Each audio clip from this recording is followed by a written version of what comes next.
La Vendée n'est pas vraiment une terre de rugby. Et pourtant, cette année, l'île de Noirmoutier accueille de nouveau de jeunes stagiaires adeptes du ballon ovale, ce qui n'était pas arrivé depuis 2002. On est ravis de les accueillir parce que ça porte une image extrêmement intéressante, les valeurs du rugby qu'on aime. C'est un sport d'exigence, c'est un sport d'équipe. Ce sont toutes les valeurs qu'on aime défendre ici sur l'île de Noirmoutier.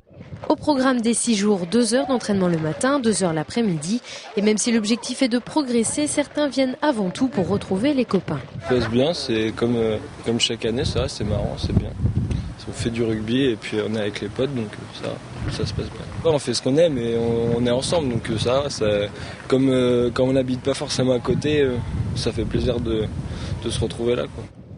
Sous la houlette de l'association Le Plaisir du Mouvement et de Pierre Villepreux, joueur de l'équipe de France dans les années 70, puis entraîneur de Toulouse et de l'équipe de France, les stagiaires sont plongés dans le rugby et ses valeurs. Ce qui m'a donné l'idée de faire ce type de stage, c'est simplement qu'au lieu que les gosses aillent en colonie de vacances, pourquoi pas utiliser le rugby comme formation du jeune au travers son développement social aussi, parce que le rugby est un sport éminemment éducatif, du fait des règles, du fait de sa logique, du fait de l'affrontement qui sont liés à ces règles. Alors bien plus qu'un simple stage sportif, cette semaine 100% rugby, c'est aussi une semaine de vacances.